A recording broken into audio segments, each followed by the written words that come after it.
boiled, and then sterilized by formalin. And on the vial is potassium hydroxide pellets. Okay? Okay, so same also for the other one, potassium hydroxide pellets, but this time the seedlings were not boiled. Hindi pinoil, hindi na nilagyan ng formalin. Okay? Now, in respiration, one of the product was water. Right? So, meron tayong tubig at saka meron tayong carbon dioxide. Okay?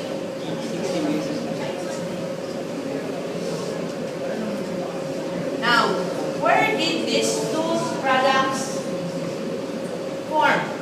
It is on the vial. Okay? The pellets liquefied and at the same time obtained the carbon dioxide.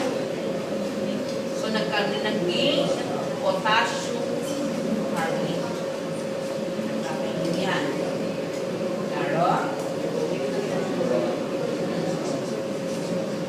Now, what is the reason why the seedlings, the boiled seedlings, were mixed with formalin? This is to sterilize the seedlings so that no microorganism would be present. No microorganism. Okay? Because if microorganisms should be present, it would actually increase the temperature. Yan. Claro? Kaya, sterilized with formalin. Okay? So, in the determination of the, if you're going to look at the table, that is on page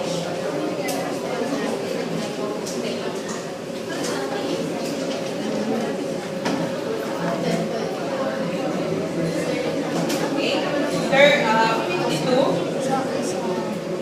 Temperatures are measured by every 15 minutes. Every 15 minutes. So, 4, 2, 4, 6, 8 times. O, sige, pwede 10, pwede 15. Pinadali lang natin 10. Dapat araw ako kayo. Okay. Now, what happened? In the boil, initially, there was an increase in the temperature. After that, nag-flat na siya. And then later on, nag-bumaba na siya. The reason behind that, the reason was the boiled seedling was actually hindi mainit pa siya nung nilagay mo dito. That was already the initial temperature. And then, since it is a closed container, it persists to rise. And then after that, it lowered. Okay? So there was actually no growth happening, and at the same time, the potassium hydroxide here, it remained a pellet. Hindi siya nag-liquefy. Because walang tubig na pinuduce. No respiration has taken place in this container. Okay? Sino magkakaroon ng respiration if binoil mo yung seedling? Oh, diba?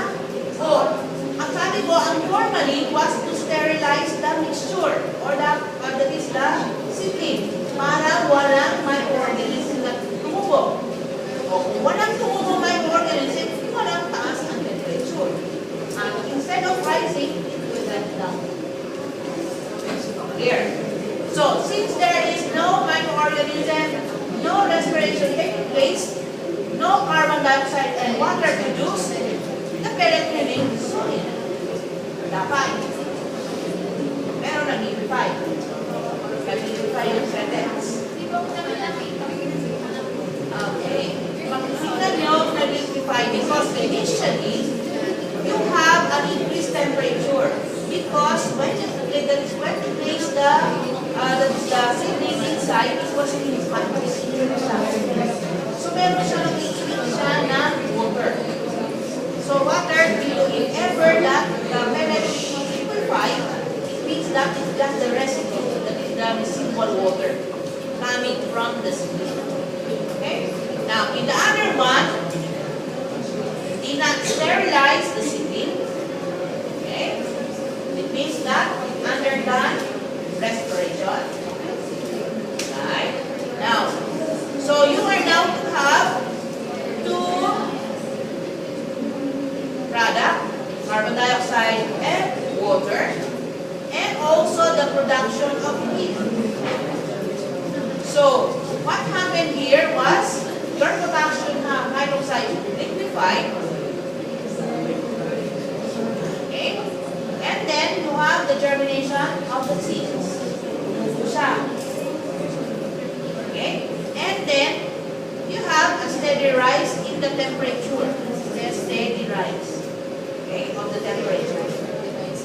Because when the seedling consumes, that is the starch, it emits carbon dioxide. And kakaintindihan. Ito, ang temperature ay plateau. Dito, steady rise.